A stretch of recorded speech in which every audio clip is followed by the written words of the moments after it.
오늘 우리에게 주시는 하나님 말씀 본문을 보도록 하겠습니다. 오늘 에베소서 2장 본문의 주보에 1절에서 13절로 되어 있는데 1절에서 3절입니다.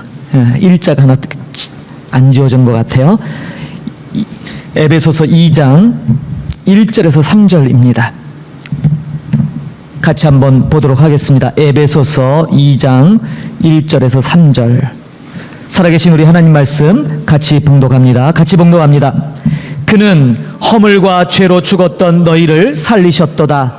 그때 너희는 그 가운데서 행하여 이 세상 풍조를 따르고 공중의 권세 잡은 자를 따랐으니 곧 지금 불순종의 아들들 가운데서 역사하는 영이라. 전에는 우리도 다 그 가운데서 우리 육체의 욕심을 따라 지내며 육체와 마음에 원하는 것을 하여 다른 이들과 같이 본질상 진노의 자녀이었더니. 아멘. 오늘 말씀 제목이 그때에 우리는입니다. 오늘 본문 2절에 나오는 그때에 너희는, 그것을 우리로 인칭을 바꿨습니다. 그때 우리는. 여러분, 지난 한 주간 정말 많은 일들이 지구촌을 덮었습니다. 뭐 이리 사건 사고가 많은지 정말 뉴스거리가 많았지요. 또 엊그저께는 아주 충격적인 일이 있었잖아요. 이웃나라 일본의 전 총리 아베 신조 총리가 또 저격을 당해 사망을 했습니다. 점심 식사하면서도 잠깐 나눴지만 사실 우리 한국인으로서는 참 미워할 만한 인물인데 죽음 앞에 죽음 자체를 누가 미워할 수 있어요. 누구도 피할 수 없는 그 모습들을 보며 안타까움을 금치 못합니다. 전 세계에 많은 정상들의 애도의 물결이 있었지요. 지금 우리가 살고 있는 이 세상은 확연히 변화하고 있는 세상을 우리는 살아가고 있습니다. 이전에도 변했어요. 그러나 지금 우리가 살고 있는 이 시점은 그 변화의 속도가 너무나 확연하게 다릅니다. 이 모든 것이 어쩌면 우리가 지난 겪었던 코로나 팬데믹에 의한 일들일 거예요. 그래서 사람들은 종종 코로나 팬데믹 이전과 이후, 코로나 비포, 애프터 해갖고 이전과 이후로 나누기도 합니다. 근데 최근 다시 코로나가 또 고개를 조금씩 들고 있는 것 같아서 좀 긴장을 갖게 만듭니다. 어쨌든 이 코로나는 우리의 일상을 완전히 바꿔놓았죠. 그래서 코로나 이전과 이후는 정말 누가 봐도 확연한 차이로 구분됩니다. 그런데 여러분, 우리의 삶에도 코로나 팬데믹과 비견할 수 없는 더 큰 변화의 일이 있었습니다. 오늘 그 차이를 좀 말씀드리고자 해요. 오늘 우리가 에베소서 2장 1절에서 3절 본문을 읽었어요. 그런데 여러분, 에베소서 2장을 가만 보면 22절까지 있습니다. 에베소서는 여러분들 갖고 있는 성경에도 두 단락으로 나눠져 있을 거예요. 하나는 1절에서 10절까지입니다. 그리고 11절에서 22절, 이 두 단락으로 나눠져 있죠. 구체적으로 앞단락 1절에서 10절은요 이런 내용이에요. 우리 개인에게 나타난 구원 이전과 구원 이후를 다루고 있어요. 구원받기 이전에 그 개인에게 있어서 구원 이전에 어떤 일이 있었는지, 구원 이후에는 어떤 변화가 있었는지 그걸 얘기를 해요. 11절부터 22절까지는 개인이 아니라 공동체입니다. 다시 말해서 교회죠. 교회적으로 구원 이전과 이후가 어떻게 차이가 있는가, 그것을 말씀하고 있어요. 아마도 오늘 우리가 다루고 있는 이 본문이 구원받기 이전에 우리의 모습을 가장 구체적이고 적나라하게 실제적으로 묘사하고 있는 본문이 아닌가 싶습니다. 사랑하는 성도 여러분, 여러분들 구원받기 이전에 어떠하셨어요? 오늘 본문에 그 모습이 다 나옵니다. 안 봐도 알아요. 우리의 모습이 쓰여져 있어요. 자, 1절을 한번 보겠습니다. 그는 허물과 죄로 죽었던 너희를 살리셨도다. 여기 보면 우리의 원래의 처지가 허물과 죄로 죽었던이라고 표현합니다. 죽을 뻔한 것이 아니라 죽었었다라는 거예요. 완전히. 이 말은 살아날 가능성이 전혀 없는 죽은 시체를 의미해요. 우리가 예수님 만나기 전에, 예수님을 알기 전에 우리가 살아 움직이긴 했어도 실상은 죽은 자, 시체들이었다 이 말이에요. 요새 죽은 시체가 막 움직이죠. 좀비. 우리들이 좀비였다는 거예요. 여러분, 얼마나 끔찍한 얘기예요. 살아서 움직이는 것 같지만 실상은 믿음의 눈으로 보니까 다 죽은 시체들일 뿐이었다라는 거예요. 이게 원래 모습이에요. 자, 그런데 그런 우리 시체와 같은 우리들, 근데 2절에 보니까 그때 너희는 이라고 수식이 붙어요. 그때 너희는 이라고 시작하면서 이어서 그 가운데서 행했다라고 말합니다. 자, 오늘 제가 주목하는 단어가 바로 이 행하다라는 단어예요. 행하여. 이 말이 굉장히 독특한 단어예요. 이게 무슨 뜻이냐면 시장에서 여러분들 어떤 물건을 사러 이리저리 돌아다니는 것이 바로 이 행하여라는 단어가 갖고 있는 뜻이에요. 다시 말해서 시장에 물건을 사러 가요. 근데 있어도 마음에 안 들면 우리 권사님 어떠세요? 첫 번째 가자마자 그냥 덥석 사나요? 아니죠. 여기도 가보고 저기도 가보고. 저희 어머니 권사님이 오늘 아침에 수박을 사시는데 이 집 저집 저 안에서 샀어요. 성공을 했어요. 오늘 수박이 맛있더라고요. 성공했는데 이리저리 그 이불도 안 되는 수박 하나 사려고 이리저리 이렇게 헤매이듯이, 이게 행하여예요. 근데 바울이 이 단어를 지금 어디다 쓰냐면 우리가 과거에 허물과 죄로 죽었었다라고 말씀하는데 왜 그런가 하면 우리가 아주 적극적으로 이 죄를 찾아 헤매며 다녔다라는 거예요. 죄를 찾아서 적극적으로 여기도 가보고 저기도 가보고 왔다 갔다 목적을 이룰 때까지. 이게 바로 이 행하여라는 단어가 갖고 있는 뜻이에요. 여러분, 그 드라마의 단골 소재로 등장하는 그 재판받는 풍경들이 많이 나오잖아요. 요새 뭐 한국 드라마에 뭐 재판하는 관련된 프로가 또 몇 개나 있는지 모르지만 항상 아마 있을 거예요. 제가 보지는 않아도 우리나라의 레파토리가 다 거기에요. 이 재판과 관련된 분명히 뭐 또 요새 떠오르는 무슨 프로가 있을 거예요. 재판장을 이 드라마 보면요, 거기에 나오는 죄를 지은 이 피고인들이 공통되게 말하는 게 하나 있죠. 뭐라고 얘기합니까?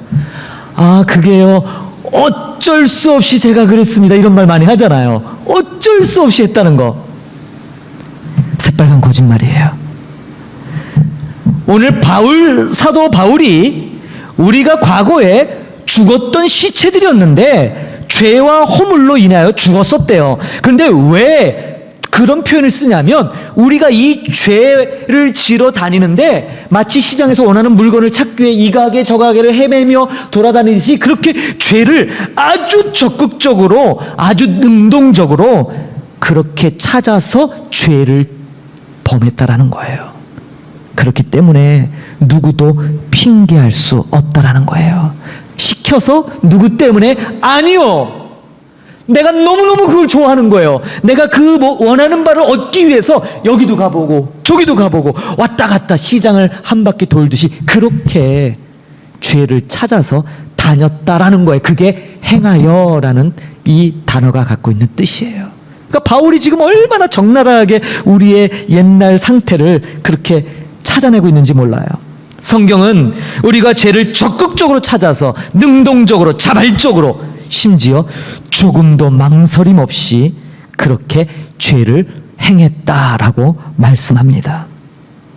여러분, 제가 참 좋아하는 단어 중에 그 하나님과 동행한다는 말이 있잖아요. 동행. 여러분들 좋아하시죠? 동행. 제가 성경 공부할 때 늘 이 동행이란 어원이 할라크예요. 할라크. 동행에 해당하는 이 히브리어 할라크를 헬라어로 번역한 게 행하여예요. 감이 오세요?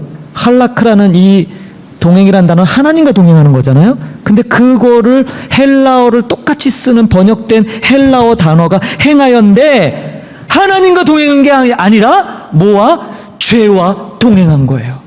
죄와 짝짝꿍해서 죄와 딱 달라붙어서 누가요? 여러분들이요. 여러분들이 그랬다는 거예요. 여러분들이 아닌 척하고 지금 딴 점 피우시는 것 같은데 여러분들이 죄와 아주 딱 붙어서 동행하셨다라는 거예요. 이어지는 말씀들이 그 구체적인 내용들을 묘사합니다. 첫째가 뭡니까? 2절. 첫 번째가 그 가운데 행하여 세상 풍조를 따랐대요. 세상 풍조. 그 다음에 공중의 권세 잡은 자, 다시 말해서 사단 마귀를 졸졸졸 쫓아다녔대요. 누가요? 여러분이요. 여기 세상 풍조라는 말이 나와요. 이 풍조, 예, 시대를 뜻하는 말이겠죠. 그러나 원어적으로 보면 구체적으로 영혼과 구별되는 시간을 말해요. 다시 말해서 뭐예요? 그 짧은 그 우리에게 잠깐 주어지는 시간을 죄 짓기 위해, 죄를 쇼핑하기 위해 시장을 여기저기 돌아다니시, 그렇게 세상을 따랐다라는 거예요. 그렇게 쓰고 있어요. 자, 2절에도 독특한 단어가 또 있어요. 앞에 보면 너희는 그 가운데 행하여 했는데, 이 세상 풍조를 어떻게 했다고요? 따랐어요. 공중의 권세 잡은 자를 따랐어요. 3절을 보니까 전에는 우리도 다 그 가운데서 우리 육체 욕심을 따라 지냈다라고 해요. 욕심을 따라 지냈대요. 자, 여기 나오는 이 지내며라는 단어도 2절에 제가 설명한 이 할라크를 번역한 행하여, 이거와 동의어입니다. 똑같은 단어예요. 한마디로 바울이 지금 말하고자 하는 게 뭐예요? 하나님으로부터 분리되어 있는 우리들의 이기적인 욕구, 죄를 좋아하다도 못해 아주 적극적으로 죄를 쫓아다녔던 그러한 삶, 한마디로 하나님 없는 삶, 그래서 멸망으로 치달을 수밖에 없었던 삶을 살았다라는 거예요. 누가요? 우리가요. 제가요. 여러분이요. 그래서 2절, 3절에서 묘사하는 이 좀비와 같은 이 죽은 시체의 결과가 뭡니까? 그래서 본질상 진노의 자녀, 멸망할 수밖에 없는, 이것이 우리의 본래 모습이고 이것이 바로 우리가 받아야 될 형벌입니다. 그런데 여러분, 오늘 본문이 제가 1절에 3절을 잡았잖아요. 굉장히 독특한 구절이에요. 제가 말씀을 연구하면서, 아니, 요새 제가 새벽에도 이 바울 서신을 보고 있고요. 제가 금요 기도에도 바울 이 서신서를 주로 많이 보고 있는데, 제가 깜짝깜짝 놀래요. 왜냐하면 오늘 이 1절에서 3절이 대단히 독특한 구절이에요. 여러분 감이 안 잡히실 거예요. 왠지 아세요? 우리 성경에 그렇게 안 돼 있어서 그래요. 우리 성경에. 한번 볼게요. 1절의 시작이 어떻게 돼요? 1절의 시작. 오늘 2장 1절. 그는 허물과 죄로 죽었던 너희를 어떻게 하셨다고요? 살리셨다 돼 있잖아요. 우리 성경 분명히 이렇게 돼 있어요. 그런데 여러분, 헬라어 원문을 제가 펼쳐봤어요. 되게 독특해요. 이 1절 3절이 뭔 말이냐면, 모든 문장에는 주어가 있어야 되고 동사가 있어야 돼요. 그렇죠? 그럼 지금 우리 1절만 보면 주어 동사가 있어요, 없어요? 있어요. 그는이라고 나오잖아요. 인칭. 그 다음에 살렸다라는 거 나오죠. 동사가 있어요. 그런데 놀랍게도 원문에는 이 두 가지가 없어요. 주어도 없고 동사도 없어요. 아니, 원문에도 없는 걸 왜 이렇게 번역했는지 모르겠는데, 친절하다 못해 너무 친절해서 원문의 뜻을 우리가 전달받지 못한 거예요. 무슨 말인가? 우리에게 너무나 잘 알려진 구절이 바로 이 구절이에요. 허물과 죄로 죽었던 너희를 살리셨도다. 예, 우리 이거 너무나 유명한 말씀에 우리 요절로도 암송하는 구절이잖아요. 이거 에베소서 2장 1절 너무나 유명한 말씀이거든요. 그런데 여기에 주어에 해당되는 그는과 동사에 해당하는 살리셨도가 원문에 없다라는 거예요. 여러분, 주어와 동사가 없다는 얘기는 무슨 뜻이에요? 문장이 뭘 말하는지 정확하지 않다라는 거예요. 주어와 동사가 없는 문장은요, 앞뒤를 봐야 돼. 앞뒤를. 그거 자체로는 정확한 의미가 안 온다고요. 자, 에베소서를 처음 받아본 에베소 성도들이 깜짝 놀란 게 뭐냐면, 물론 그때는 장절 구분이 없었겠지만 1장 23절이 지나고 교회는 그의 몸이니 만물 안에서 만물을 충만하게 하시는 이의 충만함이라 이러고 해놓고서요 2장 딱 갔는데 갑자기 뭐예요? 주어도 동사도 없이 허물과 죄로 죽었던 너희 이러고 시작하는 거예요. 그래. 그 별로 이상하지 않아요, 우리말로 하는. 근데 2절, 3절의 내용이 1절부터 쭉 이어지는 하나의 문장인데 그 문장에 주어 동사가 없다는 거예요. 바울이 일부러 이렇게 쓰고 있다는 거예요. 바울이. 왜요? 에베소 교인들이 1절, 3절을 쭉 읽으면서 헷갈려요. 주어 동사가 없으니까 이게 뭔 말인지 또 읽어봐요. 또 읽어봐요. 위에도 보고 밑에도 보고 또 봐요. 이상해요. 바울이 의도한 바는 바로 그것이에요. 왜요? 1절에서 3절에서 말하고 있는 내용이 아까 뭐라고 말씀드렸어요? 하나님 없는 삶을 그리잖아요. 완전히 하나님과 단절돼서 죄를 졸졸졸 쫓아다니면서 아주 적극적이고 능동적으로 죄를 탐닉하며 사단을 쫓았던 우리들, 여러분, 우리 삶에서 하나님이 없으면, 하나님이 안 계시면 뭘 하든지 뭘 먹든지 무슨 행동을 행하든지 도대체 그 인생이 무슨 인생인지 도무지 알 길이 없는 것처럼 보인다 이 말이에요. 바울이 의도한 게 그거예요. 1절에서 3절이 우리 성경에 이렇게 명확하게 표현되어 있지만 원문에는 주어와 동사 없이 쭉 흘러가요. 그리고서 2장의 첫 번째 나오는 주어가 어디 나와요? 4절에 나와요. 여러분 4절 한번 읽어볼게요. 4절 같이 한번 소리내서 읽어볼까요? 4절 시작. 긍휼이 풍성하신 하나님이, 거기 누구요? 하나님이 주어가 처음 나와요. 하나님이, 이게 주어예요. 이게 2장에 처음 나오는 주어예요. 하나님이. 근데 그 하나님이 어떤 하나님이냐면 긍휼이 풍성하신 하나님인 거예요. 바울이 의도한 바는 그거예요.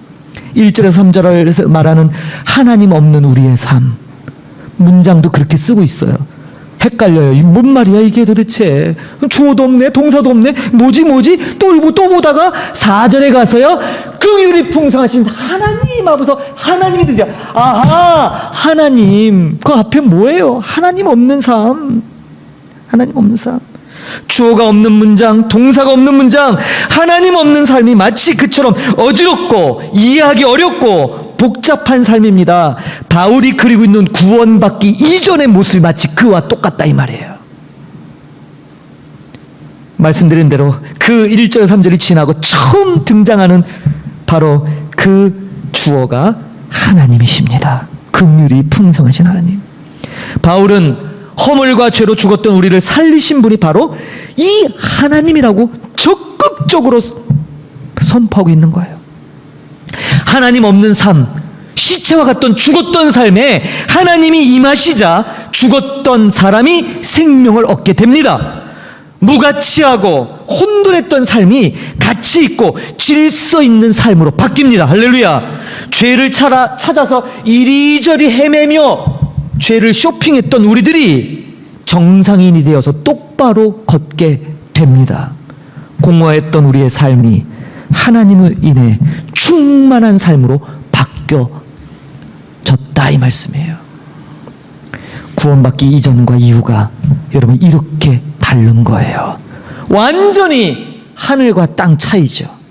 그런데 여러분 종종 사람들이 신앙을 착각합니다. 무슨 착각을 합니까?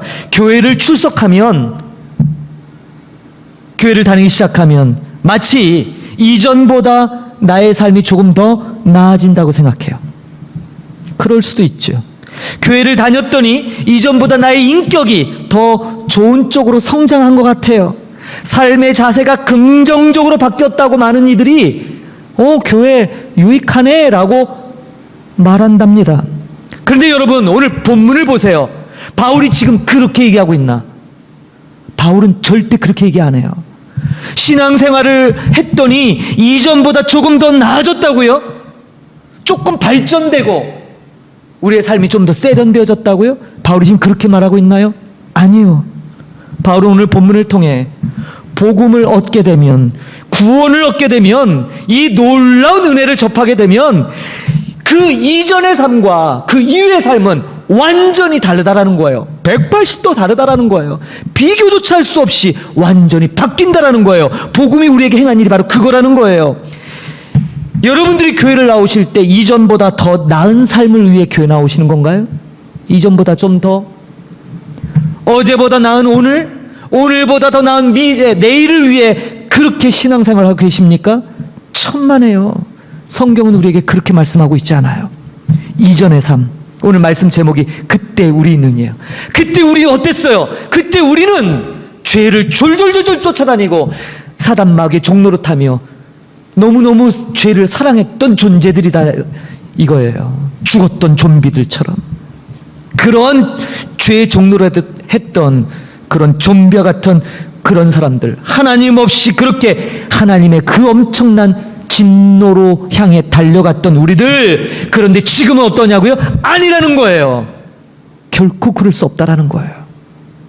하나님께서 우리에게 임하고 나시니까 모든 것이 조금 나아지고 조금 세련돼지고 조금 좋아진 게 아니라 완전히 달라진 거라는 거예요. 그거 설명하려고 바울이 헬라어에서 아주 독특한 문장을 쓴 것이 주어 동사가 없이 3절까지 쫙 쓴 거예요. 제가 이걸 보면서 이 사람 정말 대단한 사람이구나. 그 교회를 향한, 그 에베소 교인들을 향한 이 복음의 원리를 그들에게 전달해 주기 위해서 너무나 애타는 마음으로 이것을 설명하고 있어요. 제가 그걸 보게 된 거예요. 얼마나 놀라운지요. 그렇게 바울은 오늘 본문을 통해서 이전과 이후 하나님의 은혜의 복음이 우리에게 임한 그 이전과 이후를 이렇게 대비하고 설명했어요. 자, 그런데 중요한 건 그렇게 놀라운 기법으로 이것을 설명했는데 도대체 우리에게 무슨 일이 일어났냐 이 말이에요. 그게 5절이에요. 5절 같이 보겠습니다. 오늘 본문은 아니지만 일부러 제가 단락을 자른 거예요. 5절 우리 같이 큰 소리로 한번 읽어봅시다. 시작. 허물로 죽은 우리를 그리스도와 함께 살리셨고 너희는 은혜로 구원을 받은 것이라. 할렐루야. 예, 이 말 하고 싶은 거예요. 자, 1절 어떻게 시작한다고요? 허물과 죄로 죽었던. 예, 허물과 죄로 죽었던. 그런데 5절에 그 허물로 인해 죽었던 우리를 살리셨대요. 그런데 놀라운 건 뭐예요?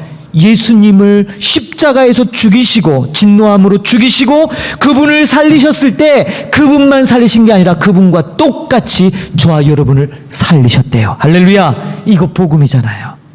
이 복음 얘기하고자 하는 거예요. 사랑하는 성도 여러분, 여러분이 뭐 하셨어요? 여러분 뭐 하셨나요? 오늘 본문에 신앙생활 하면서 뭐 좀 바뀌셨나요? 뭐 좀 인격적으로 더 훌륭해지셨나요? 그러한 변화가 오늘 성경 이 본문에서 말하고 있는 변화와 같은가요? 아마 아닐 겁니다. 아마도 전혀 다른 거예요. 우리가 한 게 없어요. 신앙생활을 고작 작은 인격적 변화, 어떤 윤리적 변화, 어떤 행동의 변화 정도로 여기셨다면 오늘 바울이 말씀하고 있는 본문에 집중해 보십시오. 그런 거 아니에요. 완전히 본질적으로 달라지는 거였어요. 완전히 획기적으로 우리의 힘이 가미되지 않은. 그래서 뭐라고 나와요? 너희는 은혜로. 이게 은혜라는 거예요. 갚을 수 없는, 값을 매길 수 없기 때문에 그냥 줄 수밖에 없는, 근본적으로 변화된 거예요. 근본적으로. 이게 오늘 본문에서 말씀하고 있는 바울이 말하고자 하는 복음의 핵심입니다. 여러분 구약 성경에 욥이란 사람을 아십니까? 욥 잘 알잖아요. 욥은 동방의 의인, 성경에 몇 안 되는 의로운 사람이란 칭호를 받은 사람이에요. 그는 늘 하나님을 예배했지요. 그의 자녀들이 혹시 범죄했을까봐 축제가 끝나면 그 자녀들을 위해서 하나님 앞에 또 제사를 드렸던 정말 철두철미했던 사람이에요. 그의 삶은 인격적으로나 윤리적으로나 깨끗했어요. 누군가에게 공격당할 만한 그런 거 없이 늘 자기를 돌아보고 하나님 앞에 범죄하지 않으려고 애썼던 존경받을 만한 사람이었지요. 그랬던 그 욥이 그 욥의 생각으로는 도저히 이해할 수 없는 고난 앞에서 그는 너무나 괴로웠어요. 그런데 어느 날 그의 가장 친한 친구들이 찾아와서 그를 처음엔 위로했지만 잠시 뒤에 인과응보, 다시 말해 너가 뭔가 하나님 앞에 지은 죄가 있기 때문에 이런 벌을 받는 것이라는 인과응보로 욥을 공격합니다.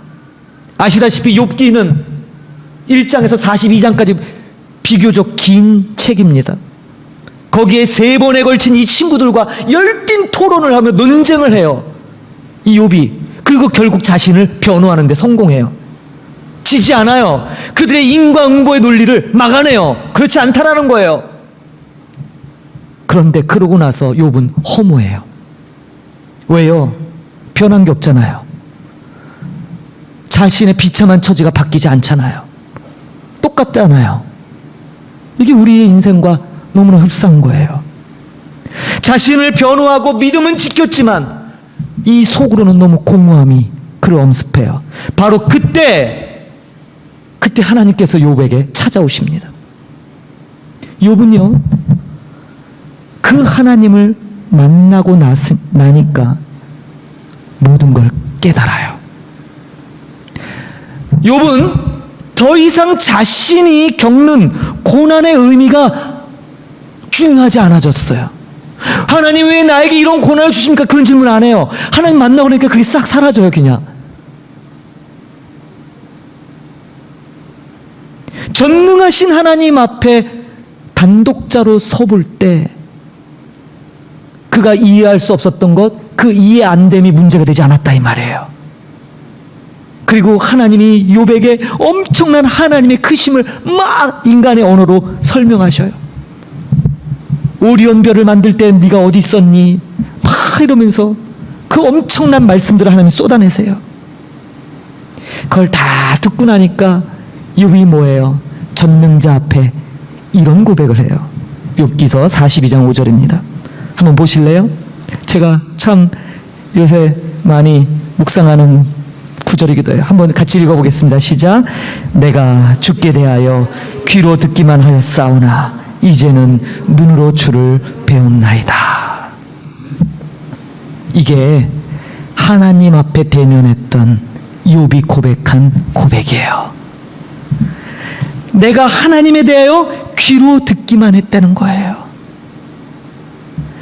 그 동방의 의인, 흠잡을 데 없는 그 사람, 그 믿음의 세 친구들이 정말 감당할 수 없는 그 공격 속에서도 그것을 이겨냈던, 자신을 변호했던 이 욥이 하나님을 만나니까 그 어떤 것도 필요가 없어졌어요.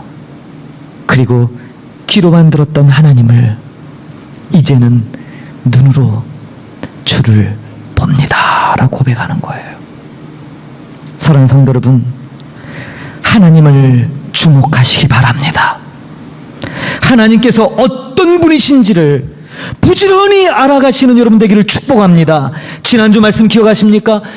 사도 바울이 에베소서 1장을 통해서 4가지 에베소 교회가 정말 갖추기를 원하는 기도가 나온다 그랬죠. 거기에 한 가지가 뭐예요? 바로 이거예요. 에베소 교회 성도들이 하나님을 알기를 원합니다. 하나님을 알기를 원합니다. 아니 지금 교회 다니는 사람인데 하나님 모르는 사람이 어디 있어요? 그런데 바울이 힘줘서 간절하게 간구하는 기도가 뭐예요? 에베소 교회 성도들이 하나님을 알기를 원합니다. 저도 똑같은 마음으로 여러분들에게 호소하고 싶어요. 여러분들 하나님 알기를 가장 중요한 가치로 여기기를 간절히 소망합니다. 그분이 여러분에게 행하신 놀라운 일을 배우고 기억하십시오. 그것이 우리에게 주어진 값을 매길 수 없는 은혜, 그 은혜를 소중하게 감사하게 여기며 살아가는 것입니다.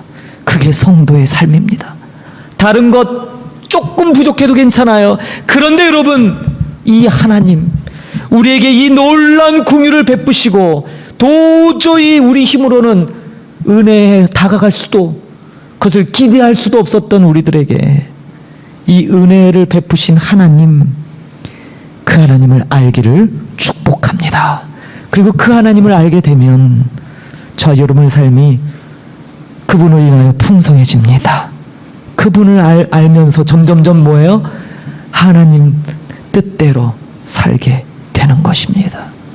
저는 이 욥이 고백한 내가 주께 대하여 귀로 듣기만 하였사오나 이제는 눈으로 주를 배웁니다. 이 말이 그렇게 은혜가 될 수 없어요.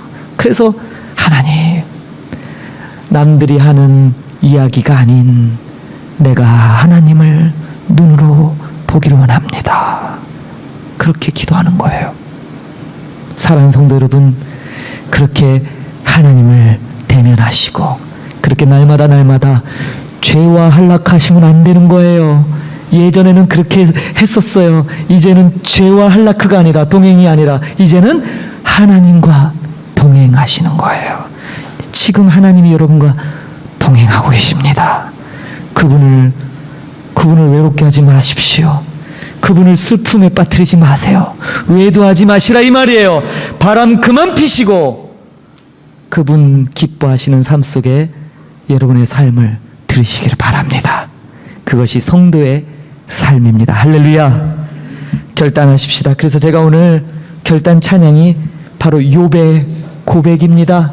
욥의 고백, 처음 우리 예배당에서 불러보는 찬양인데, 이 찬양으로 우리 같이 일어나셔서 오늘 우리에게 주신 이 놀라운 말씀을 이 찬양으로 같이 고백하겠습니다.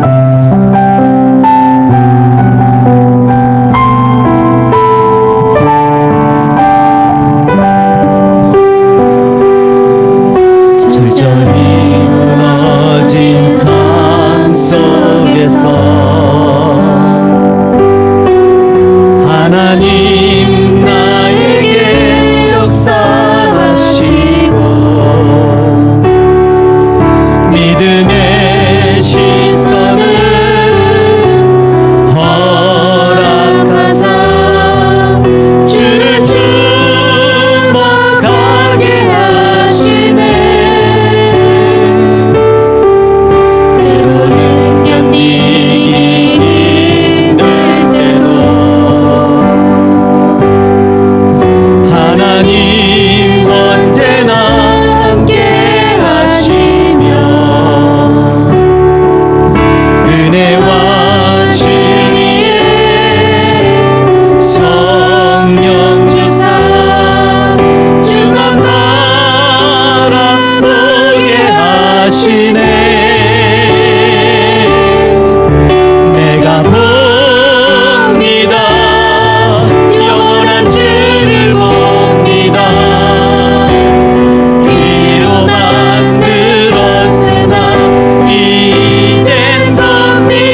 철저히 무너진 삶이었습니다.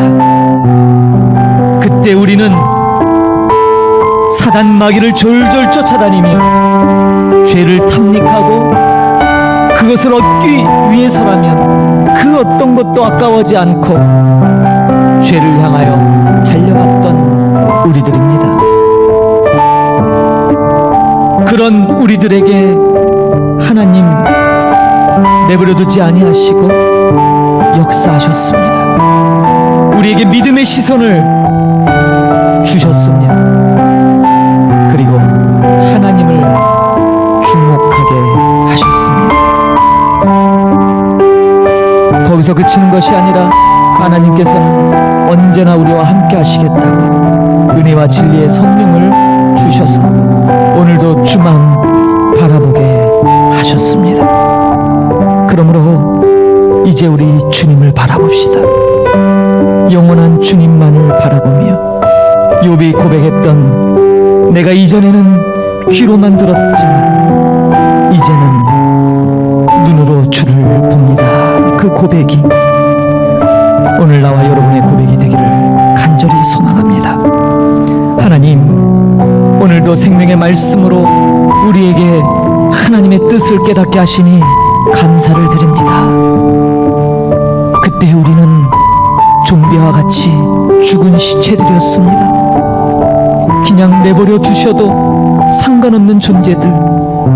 그런데 하나님, 그 어떤 것으로도 매길 수 없는 그 놀라운 예수 그리스도의 핏값으로 우리를 다시 살리셨습니다. 그리고 나와 함께 영원히 살자꾸나, 나의 영원한 나라의 유업을 받으라고 우리를 축복해 주셨습니다.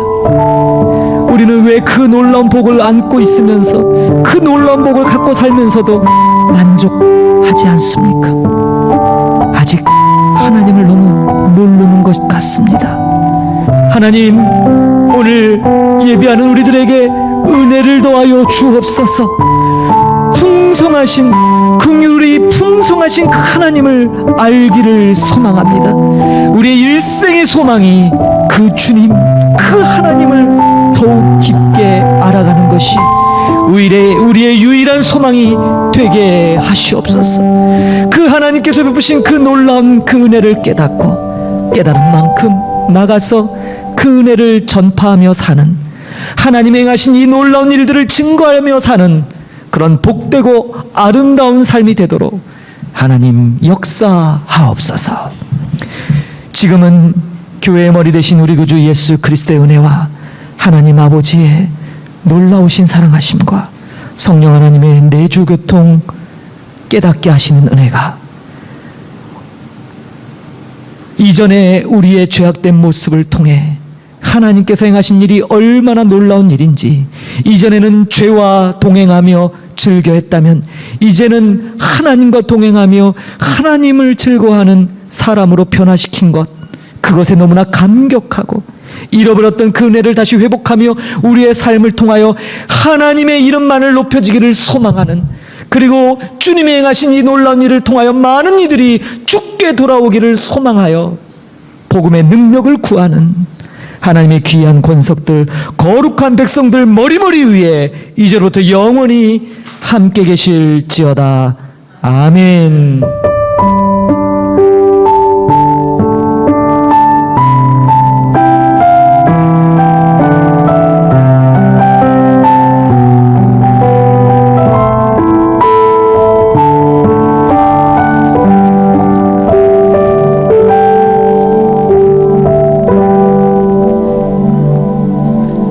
예배를 모두 마쳤습니다. 감사드립니다. 한 주간 말씀에 의지하여 승리하는 여러분 되기를 축복합니다.